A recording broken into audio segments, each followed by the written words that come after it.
Assalamualaikum warahmatullahi wabarakatuh. Apa kabar teman-teman? Alhamdulillah, semoga kesehatan, keselamatan, dan keberkahan berpihak pada kita semua. Amin. Teman-teman, saya mau tanya, masih ingat gak ya siapa ayah dari Nabi Ismail? Ya, benar, Nabi Ibrahim. Pada kesempatan kali ini, saya akan bercerita tentang mukjizat Nabi Ibrahim. Teman-teman, pada zaman dahulu, hiduplah seorang raja di kerajaan Babilonia yang sangat kejam dan sangat diktator. Semua rakyatnya harus menaati semua perintahnya tanpa mempertimbangkannya. Rakyat yang tidak patuh atau melawan perintahnya akan dianiaya, bahkan sang raja tidak segan untuk membunuhnya. Sang raja dan semua rakyatnya tidak mau menyembah Tuhan Allah Subhanahu wa Ta'ala, melainkan menyembah patung atau berhala.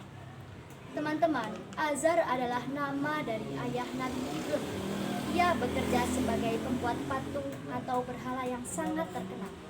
Sejak kecil, Nabi Ibrahim diajak menemani ayahnya untuk bekerja dan menjual patung atau berhala yang dibuatnya.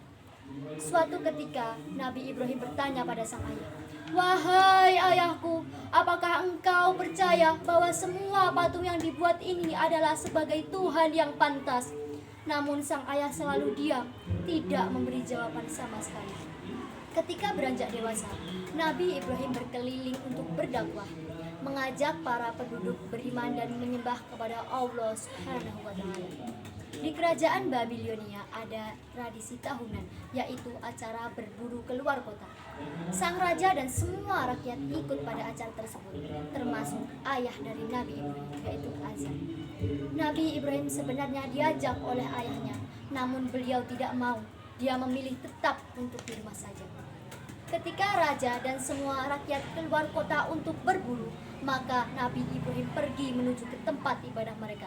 Patung-patung yang ada semuanya dihancurkan dengan sebilah kapak, kecuali satu patung yang paling besar. Kapak yang digunakan untuk menghancurkan patung-patung tadi ditaruh di leher patung yang paling besar tadi. Sepulang berburu, raja dan para penduduk kaget atas kejadian tersebut. Mengapa patung-patung sesembahan mereka bisa hancur berkeping-keping? Akhirnya, sang raja mengadakan rapat besar untuk mencari siapa pelakunya. Para penduduk sepakat bahwasanya pelaku perusakannya adalah Nabi Ibrahim, karena hanya Nabi Ibrahim saja yang tidak ikut berburu. Raja Namrud memanggil Nabi Ibrahim dan bertanya, "Wahai Ibrahim, apakah engkau yang telah merusak semua patung-patung ini?" Nabi Ibrahim menjawab, "Saya tidak merusak. Yang merusak adalah patung yang paling besar ini. Silakan tanya pada patung ini," jawab Nabi Ibrahim. Raja Namrud semakin marah terhadap Nabi Ibrahim. Raja Namrud berkata, "Mana mungkin patung ini bisa bergerak dan bisa membawa kapak, sedangkan untuk berbicara saja tidak mampu." Nabi Ibrahim pun menjawab, "Jika kalian semua tahu bahwa patung ini tidak bisa bergerak, bahkan untuk berbicara saja tidak mampu, mengapa kalian semua menyembahnya?" Setelah mendengar jawaban ini, maka Raja Namrud dan seluruh rakyat Babilonia hanya bisa terdiam, tidak mampu untuk menjawabnya.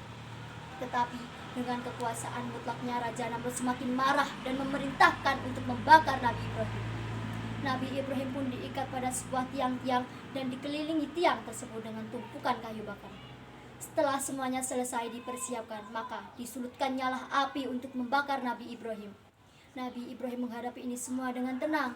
Beliau memohon pertolongan dan perlindungan kepada Allah Subhanahu wa Ta'ala agar diselamatkan dari api yang membakarnya. Api mulai berkobar semakin besar. Raja Namrud dan semua rakyatnya merasa girang gembira. Semua kayu terbakar habis. Namun alangkah terkejutnya, ternyata Nabi Ibrahim masih hidup, sehat bugar, tanpa ada yang terluka sedikit pun. Ternyata doa Nabi Ibrahim dikabulkan. Para penduduk takjub atas kejadian ini, dan akhirnya para penduduk mulai banyak yang mengikuti dakwahnya Nabi Ibrahim kepada Allah Subhanahu wa Ta'ala. Demikian kisah Nabi Ibrahim yang bisa saya ceritakan. Ada kurang lebihnya mohon maaf. Semoga bermanfaat bagi kita semua. Amin. Wassalamualaikum warahmatullahi wabarakatuh.